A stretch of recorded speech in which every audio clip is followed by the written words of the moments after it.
number 5 child of 6, and we all worked. My first way of earning money was with 2 of my brothers, and we collected jam jars and put them in our redundant pram and took them to the jam factory, where we got a penny for each of them and shared it. 240 pennies to the pound. We learned the value of money early and the power of it. At 15, I got a Saturday job in the chemist shop at the top of my road.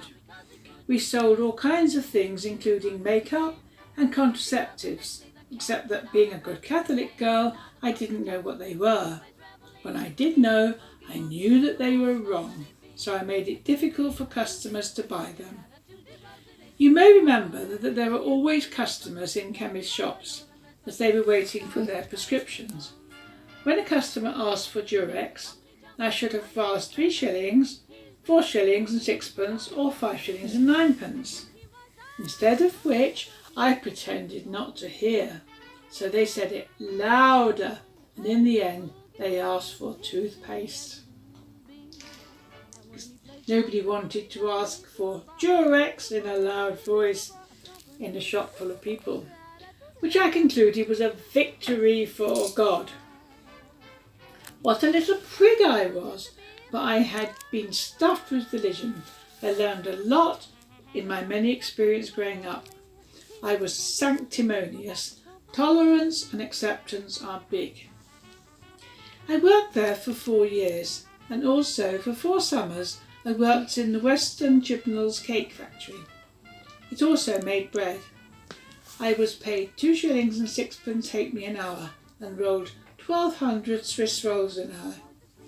I also put the jam in donuts and put the lids on pies, and joy of joys, decorated the gâteaux. I used to take cakes from the factory shop to the chemist shop and make up stuff to the factory girls at no profit. One day I was on Ada's belt on the gâteaux, and Jock, the charge hand from Swiss Rolls, came over waving a piece of paper on which was written "Help, I'm prisoner in Swiss Roll Factory," which I thought was very funny, and he thought that I was responsible, and the customer was not amused. Some Swiss rolls were wrapped in cellophane and put in a cardboard box. It was found in such a box and it came from our factory, and I don't know who was responsible. It wasn't me. We are railway children and love to travel, and with this hard-earned money, we, 3 of us, hitchhiked around Europe. We stayed in many youth hostels. I speak French and German. I hitchhiked 30,000 miles in the 60s. I went to see the work of Lowry in Manchester and in the Tate in London. I asked the visitors if they had worked in factories, and most of them had. All of them were positive about their experiences, as I am. Then I did a more daring thing and asked a lady in a twin set wearing pearls if she'd ever worked in a cake factory.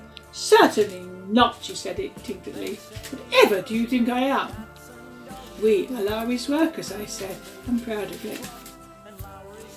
I was at Chelsea Flower Show last year and saw the Western Chibnall Garden. I talked to the woman with a clipboard who was with the garden and told her that I was one of the millions of workers who made Garfield Western so rich. I am old now, with choices. Outside them factory gates, the paint is matched up.